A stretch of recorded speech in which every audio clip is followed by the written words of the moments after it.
Eh bien, c'est parti. Donc, merci à tous de vous connecter aujourd'hui, de nous rejoindre pour ce nouveau webinaire. Donc, j'ai le plaisir d'accueillir Lisiane Le Turc, consultante en affaires réglementaires, consultante en qualité et affaires réglementaires, pardon, j'en oublie la moitié, pour nous présenter ce sujet très passionnant lié au nouveau règlement des dispositifs médicaux, donc le plan de SAC contenu attendu. Lisiane travaille depuis 20 ans dans le monde du dispositif médical en qualité et réglementation et va justement entrer dans les détails de cette nouvelle exigence du règlement 2017-745. Concernant les aspects pratiques, je vous propose d'utiliser la box questions et réponses pour poser vos questions. Et donc, Lisiane va dérouler sa présentation durant les 45 premières minutes et nous conserverons un temps d'échange à la fin de sa présentation pour pouvoir répondre à vos questions. Je laisse la parole à Lisiane. Bien, bonjour à tous, merci pour votre participation à ce webinaire. Donc effectivement, je vais vous proposer un contenu de plan SAC à la lecture du règlement, et c'est pour ça qu'en introduction, je me permets de rappeler les exigences du règlement en termes de surveillance après commercialisation afin d'avoir le contexte.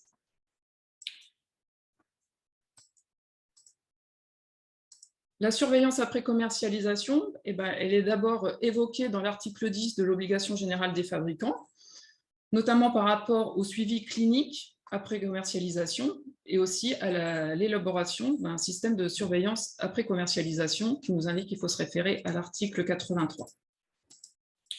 Cet article 83, effectivement, impose aux fabricants de concevoir, d'établir, documenter, appliquer et maintenir et mettre à jour un système de surveillance après commercialisation. Donc on rappelle aussi que ceci est applicable à tous les DM, quelle que soit la classe du DM. Aussi, en aparté, il ne faut pas oublier que c'est applicable autant aux legacy devices qu'aux nouveaux dispositifs certifiés MDR, puisque les dispositions transitoires de l'article 120 imposent le respect relatif à la surveillance après commercialisation aux legacy devices.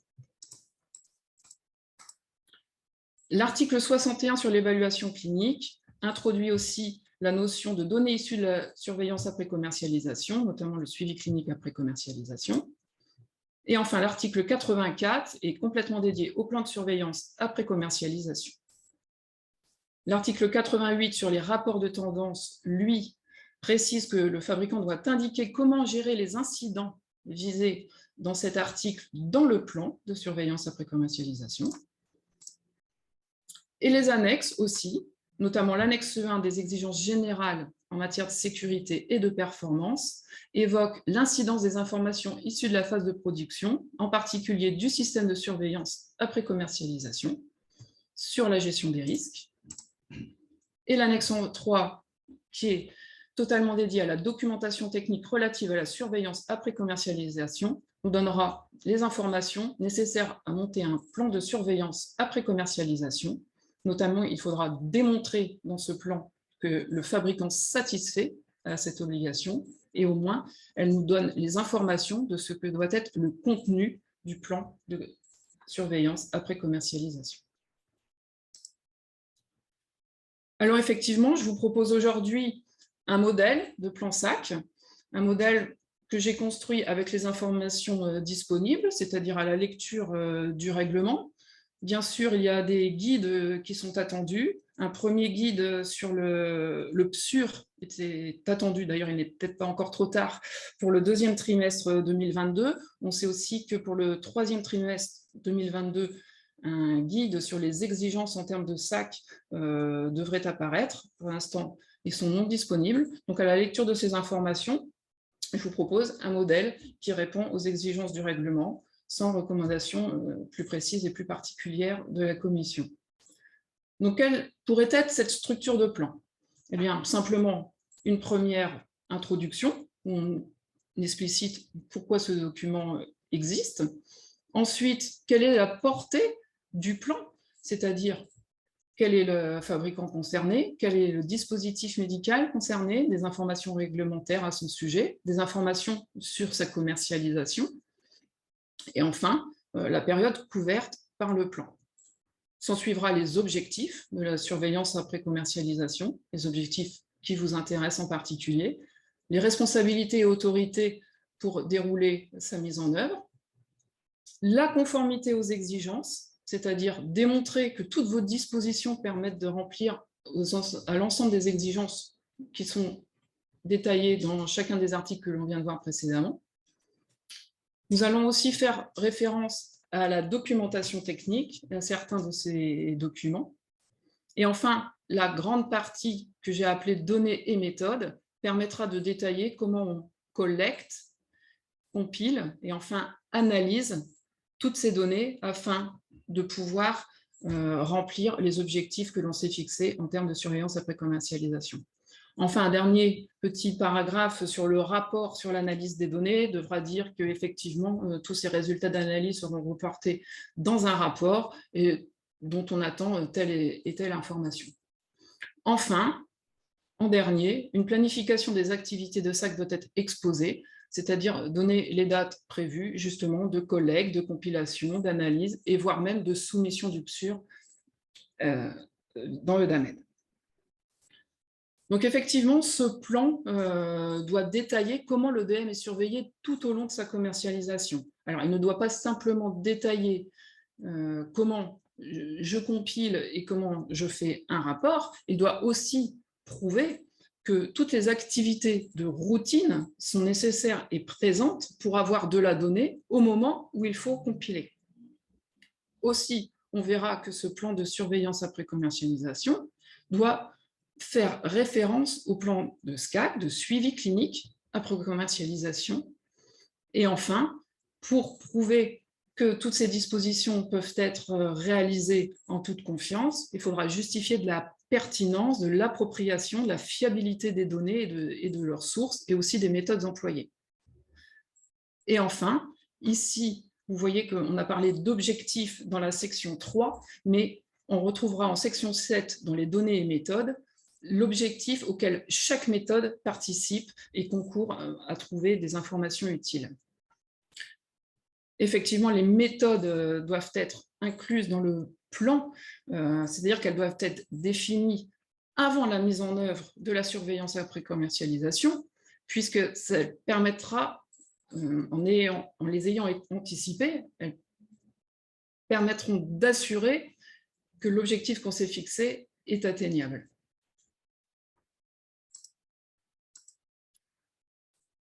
Donc, je vous propose de balayer chapitre par chapitre le contenu des sections. Donc, en introduction, effectivement, pourquoi ce document, pourquoi ce plan? Eh bien, pour exposer les données qui seront collectées, pour préciser aussi, justement, comment je les compile, comment je les analyse, comment je vais réévaluer ces données pour confirmer la conformité réglementaire et pour actualiser ma documentation technique. Aussi, ce document, c'est l'objet de la surveillance après commercialisation, permettra d'identifier concrètement des mesures préventives ou correctives ou de sécurité qui s'avéreraient nécessaires. En introduction aussi, vous pourrez dire s'il s'agit d'un plan initial ou alors d'un plan qui fait l'objet d'une révision exceptionnelle ou d'un plan qui fait l'objet d'une mise à jour périodique. Aussi, si tel est votre cas, ça peut être aussi l'endroit approprié pour justifier d'un regroupement de plusieurs dispositifs, si tel était le cas.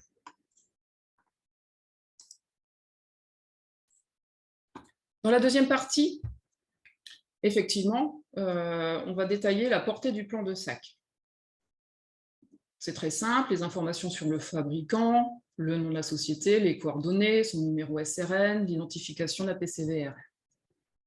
Enfin, des informations sur le dispositif médical, le nom utilisé sur le marché, les références articles, références commerciales qui sont concernées, les UDID de base identifiés, ainsi que les codes EMDN, la description générale, s'il y a des caractéristiques particulières telles que un caractère stérile, si c'est un logiciel ou si c'est utilisé avec des accessoires, préciser son degré d'innovation, sa destination médicale, les usages, indications, contre-indications, les utilisateurs prévus, population de patients prévue, sa durée de vie, son nombre de réutilisations s'il est réutilisable ou son caractère à usage unique, et enfin les dispositifs similaires ou équivalents associés.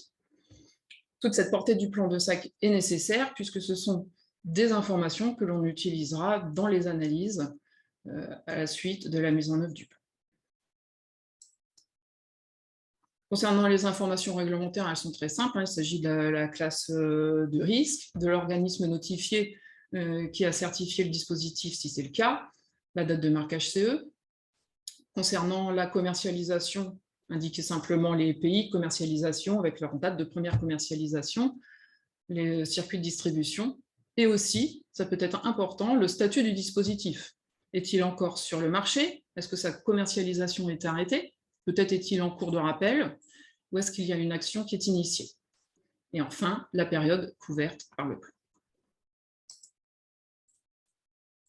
Concernant les objectifs, effectivement, à minima, l'objectif d'une surveillance après commercialisation, et c'est ce qu'insuffle le règlement, c'est de confirmer la sécurité, confirmer les performances, confirmer la conformité réglementaire. Bien sûr, vous devez le faire apparaître, mais vous pouvez aller un petit peu plus loin, en imaginant des objectifs forcément qui vous seront propres à votre situation, identifier des opportunités d'amélioration, voir la performance et la sécurité à long terme, confirmer une durée de vie, peut-être même aller jusqu'à avoir une idée de la satisfaction du patient, des utilisateurs, savoir si vous êtes encore au plus haut niveau de la technologie.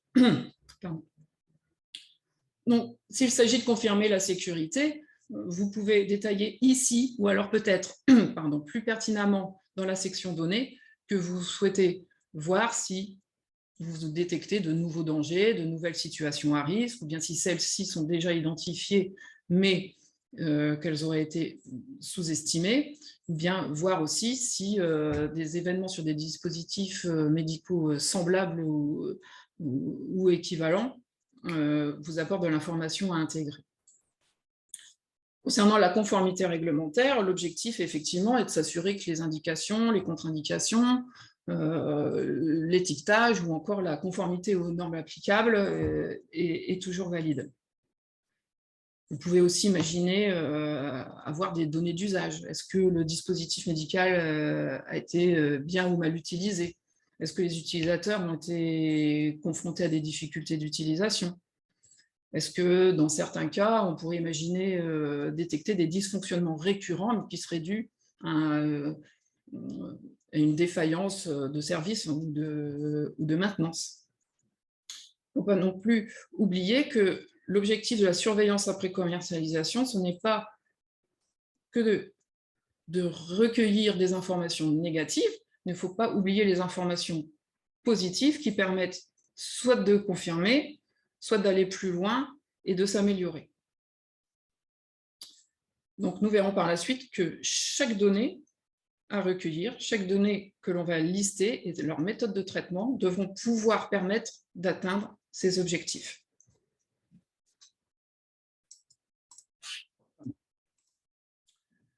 Dans la section 4, responsabilité et autorité, il s'agit de s'assurer que toutes les connaissances nécessaires à la mise en place de ce plan et à son déroulement sont présentes soit au sein de la société, ou alors d'identifier que certaines d'entre elles sont manquantes et qu'il va être nécessaire de faire appel à des connaissances externes, comme il est tout à fait possible de le faire. Donc, par exemple, l'élaboration et l'exécution du plan de surveillance après la mise sur le marché. Quelle connaissance est nécessaire pour ça? La connaissance du dispositif et de son utilisation, des questions cliniques liées au dispositif, mais aussi le processus, c'est-à-dire la procédure de surveillance après mise sur le marché qu'a mis en place la société. Vous pourriez, par exemple, définir que la fonction à responsabilité, c'est la PCVR. Le traitement des incidents, et là on parle bien de la collecte d'informations en routine, eh bien, la connaissance nécessaire, c'est les dispositions intrinsèques à la société sur le traitement des réclamations et sur le signalement des événements indésirables. Vous pourriez désigner les affaires réglementaires pour cette partie. Lorsqu'il s'agit d'analyser des données, si des méthodes statistiques font partie de votre plan, alors il faut avoir certaines connaissances statistiques. Vous allez désigner celui qui a chez vous les connaissances statistiques nécessaires, ou bien ici, justement, c'est souvent le cas, faire appel à des ressources externes. Concernant la collecte, la compilation d'analyses de données cliniques, il faut avoir des connaissances dans la méthodologie d'évaluation clinique, vous ferez rapport à votre service affaires cliniques. Les recherches documentaires, elles, nécessitent des méthodologies d'exploration de données, de recherche documentaire, souvent portées par les affaires cliniques aussi.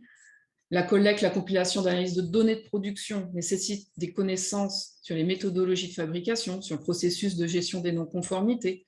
Et donc là, la production est le bon représentant. La collecte de données sur le dispositif médical en usage, elle, nécessite d'utiliser le dispositif médical dans son environnement clinique, et donc vous ferez appel à des professionnels de santé extérieure et les utilisateurs finaux. Donc en fait, ce tableau sert vraiment à identifier que toutes les connaissances requises sont présentes pour pouvoir mener à bien le plan de surveillance après commercialisation. Donc, après l'exposé du contexte, il va falloir prouver, démontrer, comme le demande l'annexe 3, dans un plan de surveillance après commercialisation, que vous satisfaites à l'obligation visée à l'article 83 sur la surveillance. Donc, il est possible, et c'est un exercice très facile, de prendre chacune des exigences textuellement du règlement et d'y apporter en face une réponse, soit dans des dispositions, des procédures ou des enregistrements qui sont disponibles chez vous.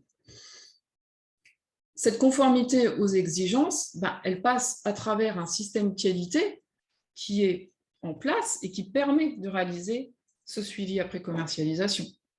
Mais ça se justifie aussi parce que votre plan, autant de SAC que de SCAC, est conforme aux exigences qui lui sont propres, mais aussi et enfin que les données que vous avez choisies et que les méthodes que vous avez choisies pour les collecter, les compiler, les analyser sont appropriées. Je vous propose de faire l'exercice en parcourant les exigences de l'annexe 3. Le plan de surveillance après commercialisation, donc établi conformément à l'article 84, le fabricant doit démontrer dans un plan de surveillance après commercialisation qu'il satisfait à l'obligation. Vous pouvez mettre effectivement en face le présent plan qui est identifié dans votre système de management de la qualité. Le plan de surveillance après commercialisation concerne la collecte et l'utilisation d'informations disponibles qui sont listées ici. Pour l'instant, on dit juste qu'on va les traiter un petit peu plus loin dans la partie des données et méthodes. Le plan de surveillance après commercialisation comprend au moins un processus proactif et systématique de collecte des informations. Effectivement, vous avez pris en compte ces exigences, vous les avez intégrées dans votre système de management de la qualité via la procédure de surveillance après commercialisation, d'une part, mais aussi dans votre procédure d'évaluation clinique qui traite certainement aussi des activités de suivi clinique après commercialisation. Il doit comprendre des méthodes et des processus appropriés et efficaces pour l'évaluation des données collectées. Vous pouvez faire référence à la présente section dans le cadre de l'appropriation et aussi aux méthodes qui seront exposées dans le chapitre 7, données et méthodes pour chaque donnée. Il doit comprendre des indicateurs et des seuils adaptés à utiliser pour procéder à la réévaluation continue de l'analyse bénéfice-risque et de la gestion des risques. Effectivement, vous avez prévu ça dans votre procédure de gestion des risques et cela apparaît dans le dossier de gestion des risques. Des méthodes et des outils appropriés et efficaces pour donner suite aux réclamations, analyser les données d'expérience en matière de commercialisation. Vous avez certainement une procédure de réclamation, de matériaux-vigilance et peut-être une ou plusieurs procédures de retour d'informations, peut-être même de retour, une procédure spécifique à la mise en place d'enquêtes de satisfaction client, par exemple. Encore des méthodes et des protocoles pour gérer des événements faisant l'objet du rapport de tendance. Vous aurez décrit cela peut-être dans la procédure de réclamation client, la procédure de matériaux-vigilance ou une procédure spécifique au rapport de tendance, et vous aurez effectivement les rapports de tendance à présenter. Des méthodes et des protocoles permettant une communication efficace avec les autorités compétentes, les organismes notifiés, les opérateurs économiques et les utilisateurs. Soit vous avez une procédure chapeau sur la communication en général, soit toutes ces informations sont disponibles à travers les informations concernées, la procédure de réclamation client, de matériaux-vigilance. Ça apparaît certainement aussi dans une procédure de rappel produit lorsqu'il est nécessaire de le faire, et la procédure de retour d'information. Une référence aux procédures permettant aux fabricants de satisfaire aux obligations visées à l'article 83, c'est effectivement, on l'a déjà vu, la procédure de surveillance après commercialisation que vous avez établie pour respecter vos devoirs. Une référence aux procédures permettant aux fabricants de satisfaire aux obligations visées à l'article 84. De la même façon, c'est intégré dans la procédure de surveillance après commercialisation pour les rapports, aussi à l'article 86.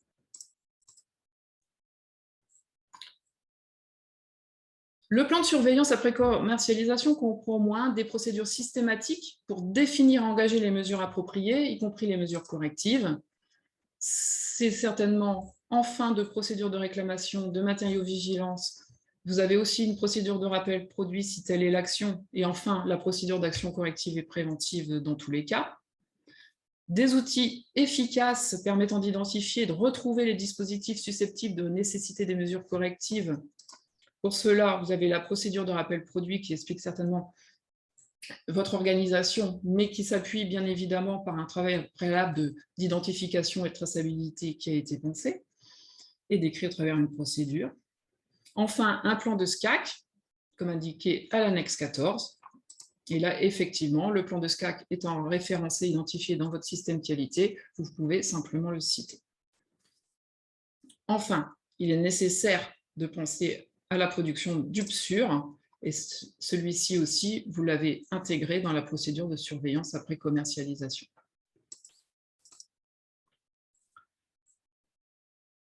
Vous pouvez faire le même exercice pour les exigences de l'annexe 14, mais qui concernent, elles, le suivi clinique après commercialisation.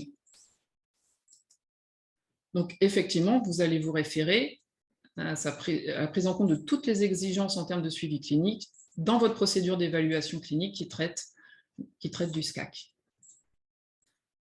Le SCAC doit s'inscrire dans le plan de surveillance après commercialisation. C'est effectivement le cas, on le démontre par le présent tableau. Dans le cadre du SCAC, le fabricant doit collecter et évaluer de manière proactive des données cliniques. Effectivement, on va les citer et on va en parler dans les différentes données que l'on établira en section 7. Et le SCAC est effectué conformément à une méthode documentée exposée dans le plan de SCAC. Effectivement, toutes ces méthodes seront documentées en section 7. Et pour ce qui est des données à caractère clinique, elles seront évoquées, mais précisées dans le plan séparé de suivi clinique après commercialisation. Particulièrement, pour le suivi clinique après commercialisation, lorsque l'on vous demande de collecter des données cliniques dans certains buts, il faut prouver, et ça permet de vous assurer que vous avez identifié les bonnes méthodes. Donc, s'il s'agit de confirmer la sécurité et les performances du dispositif, vous pouvez utiliser pour la sécurité la littérature, les réclamations, les bases de données des autorités, les remontées de vigilance, les analyses d'explant, des investigations SCAC. Pour la performance, vous pouvez utiliser la littérature, les réclamations, analyse d'explant, études SCAC, et vous pouvez lister chaque outil, chaque méthode que vous allez utiliser pour vous permettre d'atteindre les buts définis. Par exemple, pour identifier l'analyse des risques émergents sur la base d'éléments de preuve concrets, seule la littérature et la base de données des autorités vous seront utiles.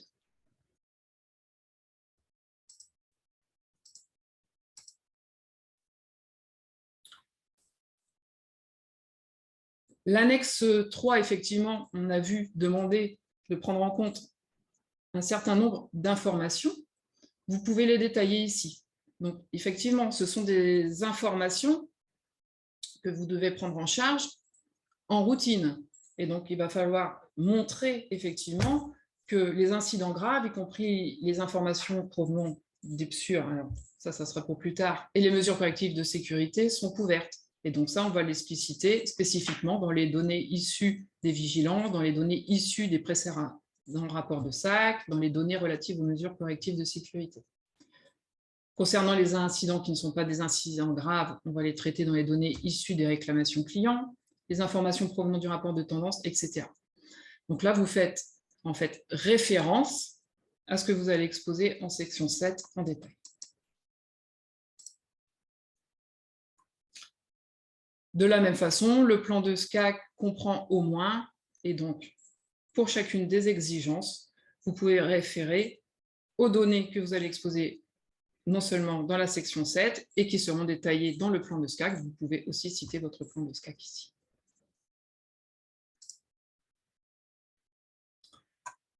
La conformité des exigences donc ne s'arrête pas aux dispositions que vous avez prises. Il faut encore que les données que vous pensez utiliser soient appropriées. Donc, vous pouvez les lister ici et justifier dans quel cadre elles vous sont utiles, soit dans le SAC et aussi dans le SCAC. Vous pouvez montrer de la même façon, très synthétiquement, quel type de collecte vous mettez en place, réactive ou proactive, parce qu'il faudra bien montrer que les deux méthodes sont utilisées. On peut voir que pour une même information, les deux méthodes peuvent cohabiter. Quand je dis méthode, c'est le type de collecte. Par exemple, un retour d'informations d'utilisateurs, ça peut être à la fois réactif, parce qu'effectivement, il y a des informations spontanées qui remontent souvent par des réclamations, mais ça peut être aussi proactif, parce que vous allez pouvoir les solliciter via un questionnaire, par exemple.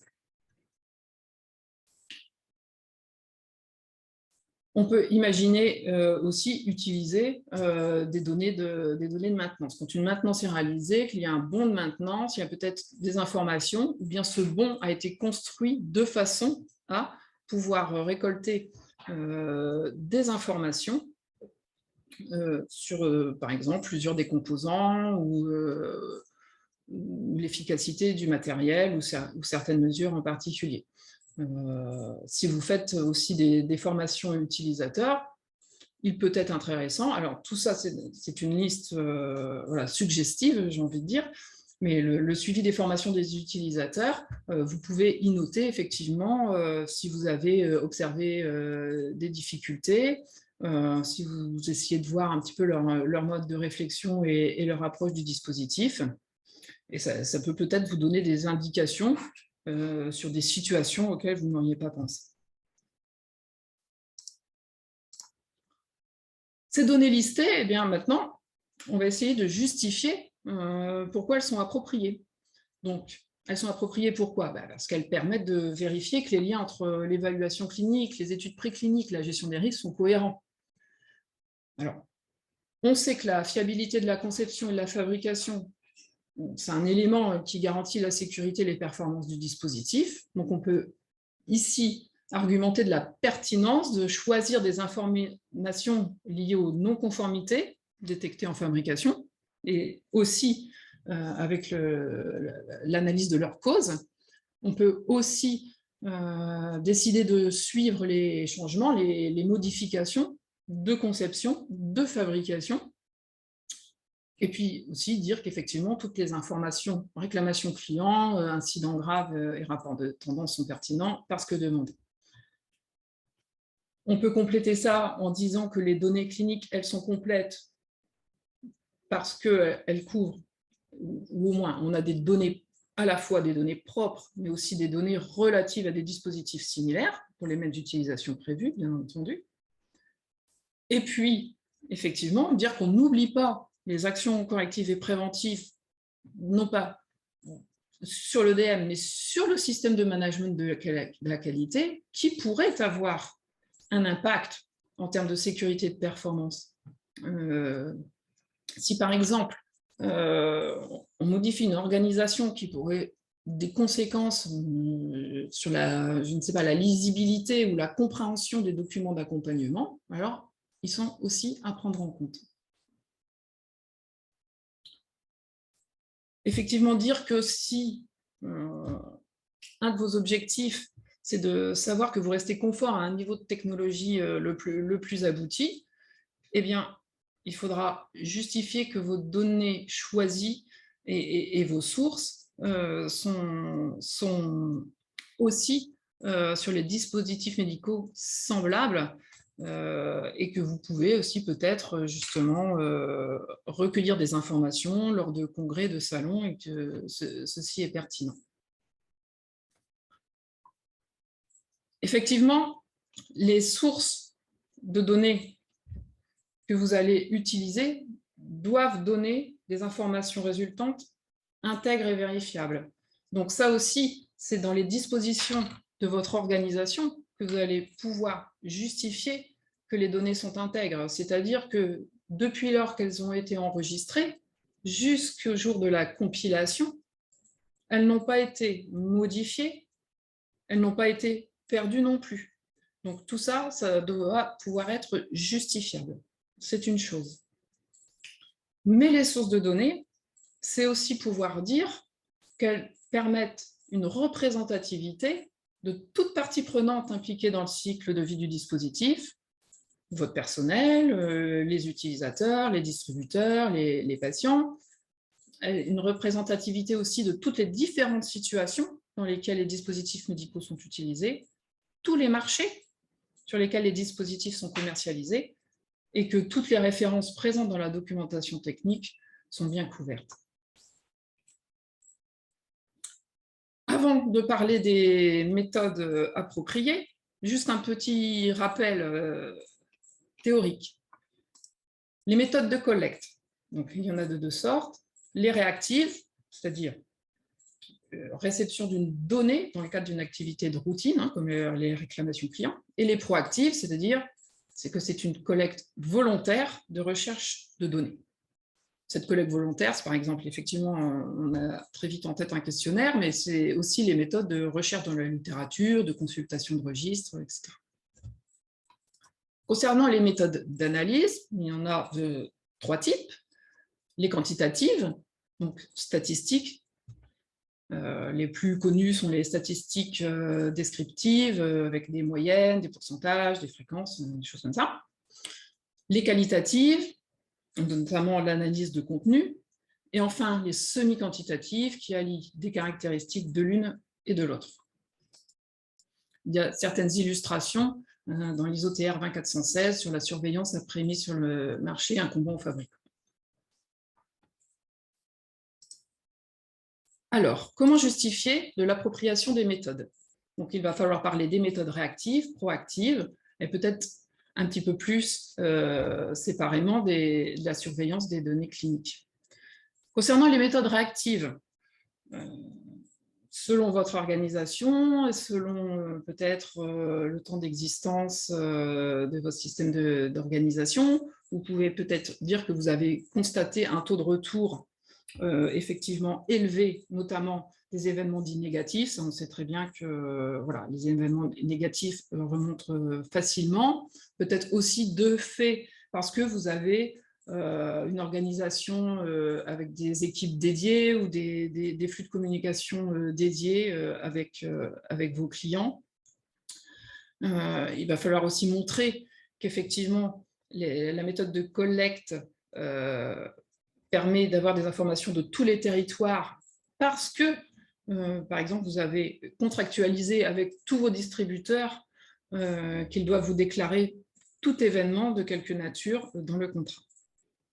Et puis aussi, si vous avez mis en place certaines choses, c'est-à-dire l'accès à un portail ou à une méthode d'expression sur une boîte contact ou sur un site web qui pourrait apparaître peut-être clairement sur votre étiquetage ou sur des documents d'accompagnement, vous pouvez effectivement dire que cet accès facilité permettra d'augmenter le taux de retour d'information. Concernant les collectes proactives, selon la méthode que vous utilisez, si par exemple on parle de questionnaire ou d'interview, vous pouvez justifier qu'en interview face à face, effectivement, vous êtes sûr d'avoir la réponse à toutes les questions que vous souhaitiez. Si ce n'est pas un face-à-face, mais que vous attendez une réponse, peut-être qu'un caractère anonyme du questionnaire permet de favoriser le retour. Et enfin, aussi, discuter du fait que si vous ne consultez pas, de par le fait, parce que ça serait énorme, tous vos clients, que l'échantillonnage qui a été pensé est bien représentatif et que cet échantillonnage tournant au fil des ans va permettre de couvrir l'ensemble des produits, des marchés et des utilisateurs. Enfin, il faudra quand même peut-être mettre une petite phrase pour préciser qu'effectivement, s'il vous semble que les retours sont insuffisants, eh bien, vous allez discuter de la pertinence de l'analyse et des conclusions que vous allez pouvoir en tirer. Concernant les données à caractère plus clinique, effectivement, dire que vous utilisez les méthodes générales, c'est-à-dire la littérature, les rapports de vigilance, les rapports de tendance, analyse d'explant aussi, c'est approprié. Et les méthodes spécifiques, elles, seront par exemple le registre spécifique au dispositif, ou bien des investigations de SCAC, et là, à justifier selon les guides.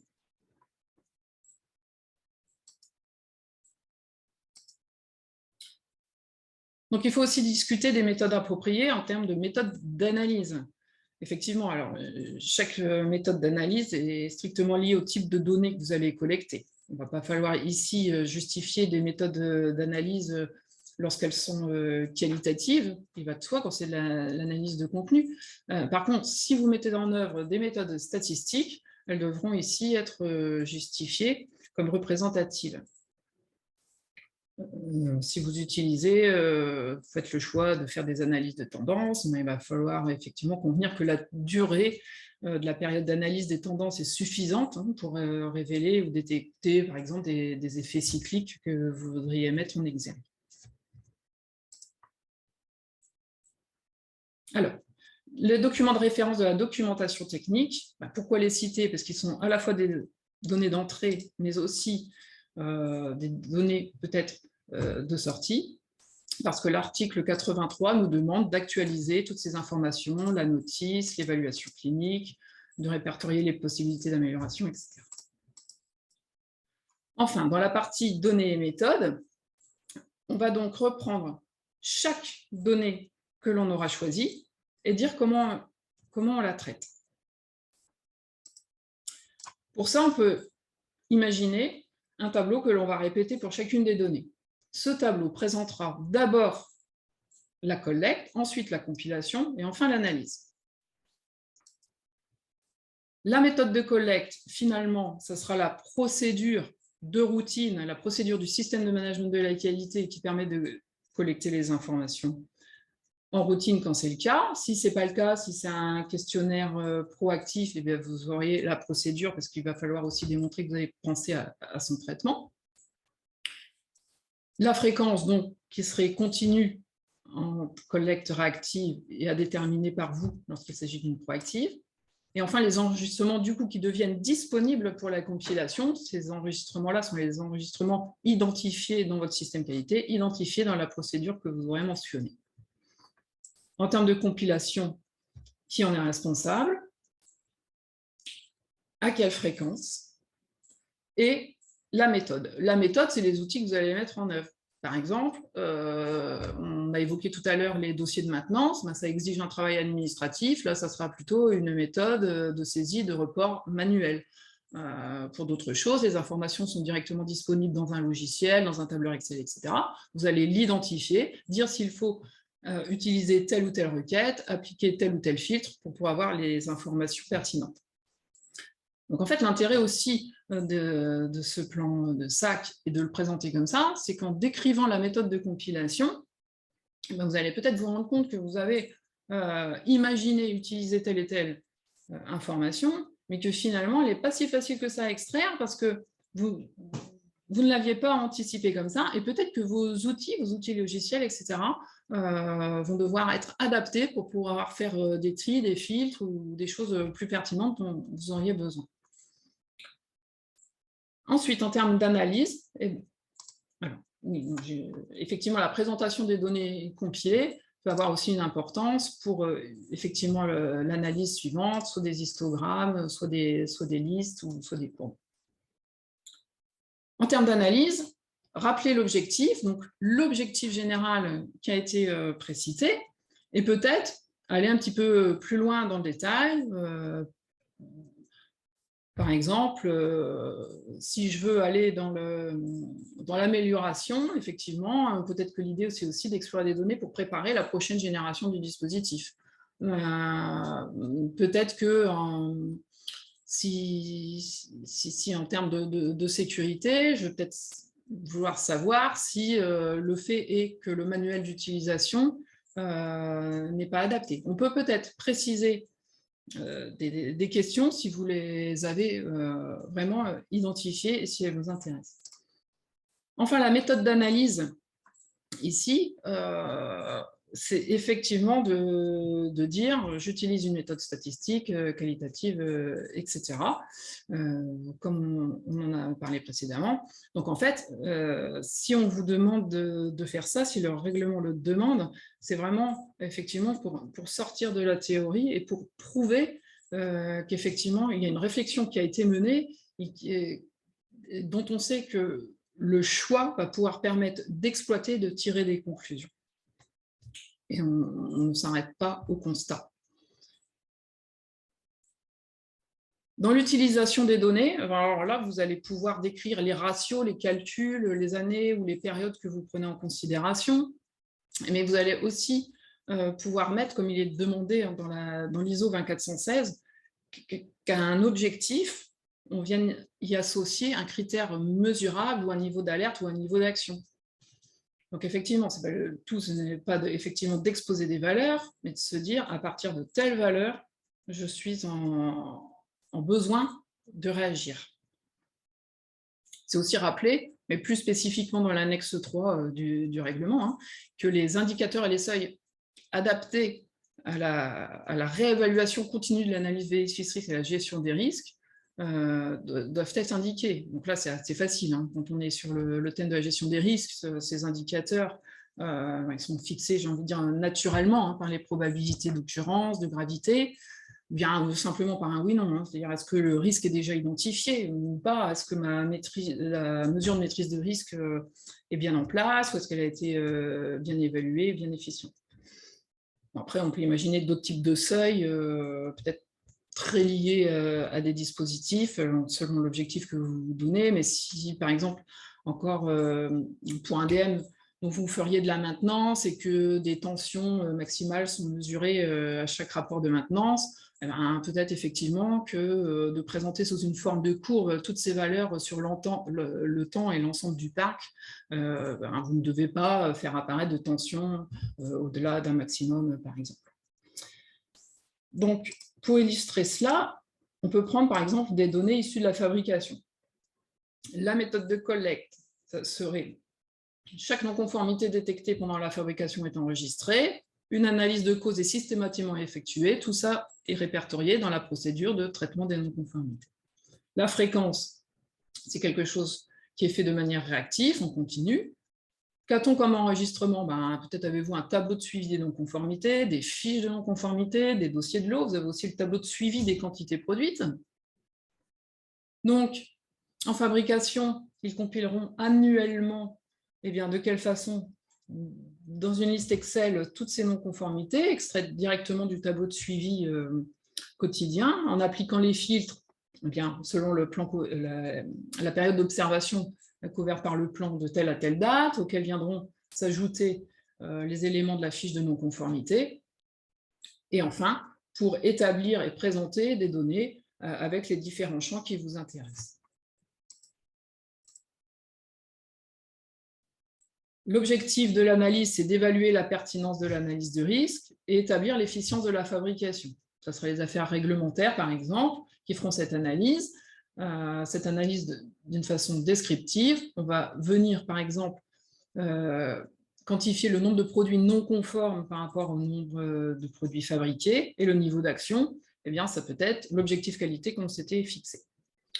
Ça permettrait aussi de statuer sur le taux d'échantillonnage, par exemple, utilisé lors des contrôles, ou encore d'examiner les causes de ces non-conformités, puisqu'on les aura listées dans les informations que l'on retient, et d'évaluer la pertinence des mesures de contrôle des risques que l'on a mis dans l'analyse des risques. Autre exemple, sur les données issues du marketing et du commercial, la méthode de collecte, sont les rencontres, notamment lors de congrès. Vous aurez mis en place pour justifier l'intégrité des données que dans une procédure qu'effectivement chaque événement fait l'objet d'un compte rendu. Donc la fréquence de collecte sera selon le calendrier des événements, mais aussi sur opportunité, on peut l'imaginer. Et effectivement, vous aurez tous ces comptes rendus disponibles. Donc la compilation sera par le responsable commercial, une fois par an, admettons. Et la méthode de compilation sera le rapport manuel des conclusions des comptes rendus. Mais ces rapports manuels auront une forme définie dans la présentation des données compilées, c'est-à-dire qu'on pourra les classer par type d'information, insatisfaction, demande de modification, etc. L'objet, est-ce que c'est vraiment le DM? Est-ce que c'est plutôt des informations concernant le packaging, les documents d'accompagnement, voire même le process d'homologation, par exemple des demandes de tests mécaniques supplémentaires, et aussi la zone géographique concernée. L'analyse permettra de confirmer les données d'entrée de conception. La méthode d'analyse est qualitative, ce sont une lecture d'informations.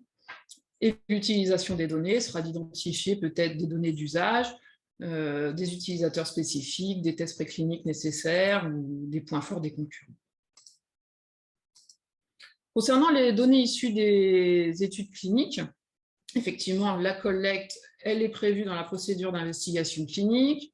La fréquence, par contre, ce sera selon les protocoles des études cliniques, les enregistrements disponibles, protocoles des en cours et rapports des études terminées. La compilation sera par les affaires cliniques, à la fréquence, effectivement, dans le protocole. Et ici, vous direz juste que vous avez identifié les différentes investigations avec leur date de début, leur date de fin prévue et leur statut. Toutes ces données concernant les études cliniques seront reprises très en détail dans le plan SCAC. Par contre, lui qui dira le nombre total de participants inscrits, le nombre total de sites inscrits, etc. L'analyse, quel objectif? Obtenir des informations sur la sécurité et les performances à long terme, par exemple. Les affaires cliniques, la méthode sera donc qualitative et pour l'utilisation des données, vous pouvez vous référer au protocole de chaque étude. Donc voilà. Il peut y avoir plein d'autres petits objectifs à penser. Y a-t-il l'influence de la zone géographique sur tel ou tel problème? Y a-t-il des composants dont il faudrait augmenter la quantité en stock pour assurer les maintenances? Est-ce que le temps d'utilisation journalier que j'avais estimé du M est toujours correct? Est-ce qu'il existe une différence peut-être en termes de réclamation dépendant des variants du dispositif? Est-ce que la formation de l'utilisateur peut avoir une influence sur les dysfonctionnements qu'on constate par la suite. La dernière section, donc à rapport au rapport, justement. Donc, il faudra bien dire que toute cette analyse de données sera réalisée au sein d'un rapport qui devra conclure sur la sécurité et les performances du DM, que le ratio bénéfice-risque devra être évalué, qu'on va identifier les besoins en matière de mesures préventives correctives, que les documents de la documentation technique seront mis à jour suivant les résultats, et que si la mise en œuvre de la surveillance a révélé un effet sur le plan, alors il sera aussi exposé dans le rapport et pourra nécessiter une révision exceptionnelle du plan. Et dire aussi, si c'est votre cas, qu'un PSUR est communiqué à l'organisme notifié via le système en vigueur, exposant les résultats et les conclusions de la surveillance, et effectivement exposant aussi toutes les mesures qui auront été jugées nécessaires. Enfin, la planification des activités de SAC est prévue. Assurer que les obligations en matière de surveillance après commercialisation sont remplies, la personne en charge, la PCVRR. Et ensuite, vous pouvez expliciter qui rédige, qui approuve le plan de SAC, de SCAC. Les données concernant la collecte, la compilation et l'analyse sera été déjà détaillée dans la section 7. concernant le rapport, effectivement, de la même façon, qui, à quel moment, pour le SCAC et le SAC, et aussi ne pas oublier la communication du PSUR à l'ON dans votre calendrier. Voilà, j'en ai fini pour cet exemple. J'espère que l'aspect concret aura été parlant. Effectivement, on n'a pas pu détailler chacune des informations, mais je pense que c'était surtout l'esprit voilà, à répéter pour chacune des informations que vous aurez jugées utiles, peut-être présentées de cette façon. Merci Lisiane. Pardon, c'était très clair. Je propose qu'on aborde les questions qui nous ont été posées au fur et à mesure de ta présentation. On parle du plan, mais quid du rapport? Question Oui, effectivement. Alors, oui, quid du rapport? Alors, effectivement, chaque plan a pour vocation finalement de produire un rapport, alors soit un rapport de surveillance après commercialisation, soit un PSUR, dépendamment de la classe effectivement du dispositif. Alors, d'ailleurs, je vais me baser sur le draft de guidance du PSUR, dont on attend la version finale pour le second trimestre. Il y a plusieurs cas. Il y a soit des dispositifs nouveaux, alors, qui seront certifiés voilà, directement MDR, ceci, la production du rapport, du PSUR, très facile, puisqu'elle suit effectivement les fréquences directement imposées par les articles. Par contre, effectivement, il y a le cas des legacy, qui est peut-être un petit peu moins clair. Le draft dit en fait que pour des legacy, la production, alors, la production du rapport doit être faite au plus tard 1 an après la date anniversaire qui suit la mise en application du règlement. Tout à fait. Voilà. Donc, et on n'aime pas cette phrase. Hein. Oui, alors voilà. Mais il y a quand même un petit bémol. Donc ça, c'est effectivement d'une façon générale. Par contre, pour les dispositifs qui sont soumis à soumission du PSUR à l'organisme notifié, eh bien, là, la règle, elle change un petit peu parce que ce n'est pas 1 an après la date anniversaire, mais c'est à la date anniversaire. Et par contre, il faut alors éventuellement se mettre en accord avec l'organisme notifié pour pouvoir plutôt le soumettre pendant l'année calendaire qui suit. Donc de toute façon, pour ces dispositifs-là, ça sera au plus tard le 31 décembre. Du coup, voilà, c'est un petit peu la particularité.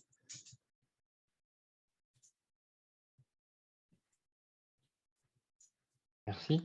On avait une autre question, Lisiane, sur les réclamations et en quoi elles font partie du SCAC et qu'est-ce qu'elles peuvent apporter, qu'est-ce que les données sur réclamation client peuvent apporter sur le SCAC et en particulier sur la performance clinique. Oui, bah, en fait, les réclamations,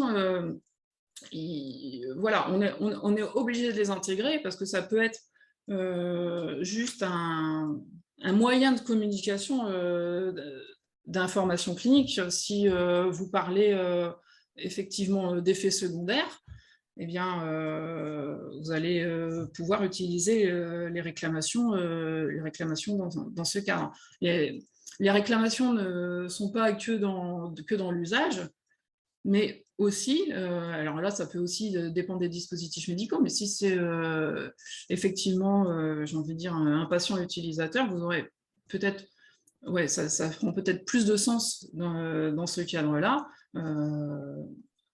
en termes effectivement de non-atteinte des objectifs escomptés dans le cadre clinique.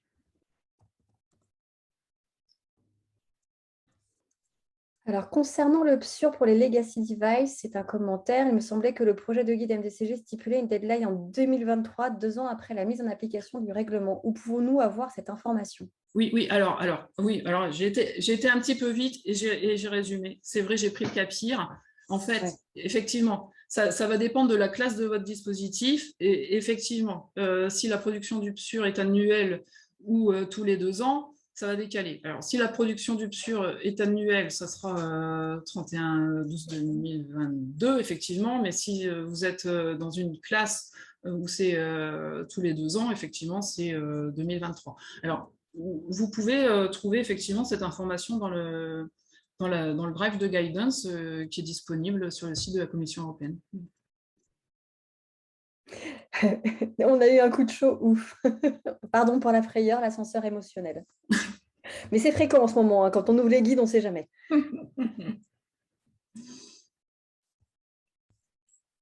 Je regarde si on a répondu à toutes les questions.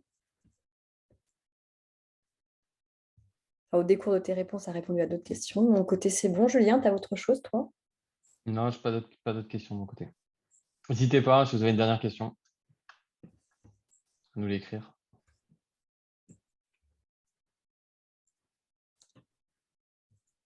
Fin du webinaire, adjugé une fois, adjugé 2 fois. Donc, on se retrouve en septembre pour le prochain webinaire, dont le thème sera à définir cet été entre nous. En tous les cas, c'était un plaisir de vous retrouver et on vous souhaite un bel été. Et n'oubliez pas, donc tout est accessible via la chaîne YouTube. Lisiane, si tu peux revenir sur la slide précédente, Oui. s'il te plaît. Comme ça, les gens ont toutes les informations. Voilà. Donc, toutes les informations sont disponibles sur la chaîne YouTube ou bien par email. Vous pouvez poser des questions auxquelles vous n'avez pas pensé tout de suite sur les rendez-vous Expert MedTech et vous avez aussi le lien LinkedIn. Alors, quel est le sujet de septembre? On ne sait pas encore, mais si vous avez des envies, n'hésitez pas à nous les communiquer. Nous, on en a, mais on doit décider maintenant. Donc, on en est à cette statue, on a fait notre Ouais, il y a liste. des chances que ce soit l'UDI en septembre. Voilà, on a des listes de sujets où on est fan, donc l'UDI en fait partie. Voilà, donc ça sera pareil, ça sera plutôt une revue pratique de la mise en application de l'UDI. Voilà.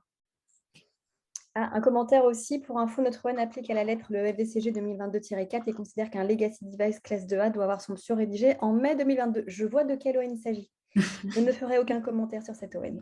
Non, mais je rigole, mais ça dépend de l'interprétation. Ça arrive, oui. Excuse-moi, tu disais donc UDI, IDI en Probablement, septembre, ouais. probablement. Mais si vous Vous avez aurez d'autres rapidement envies. la confirmation. Très bien, mais bel été à tous. Merci. Merci pour votre présentation. Merci à tous. À bientôt, au revoir. Au revoir. Merci, au revoir.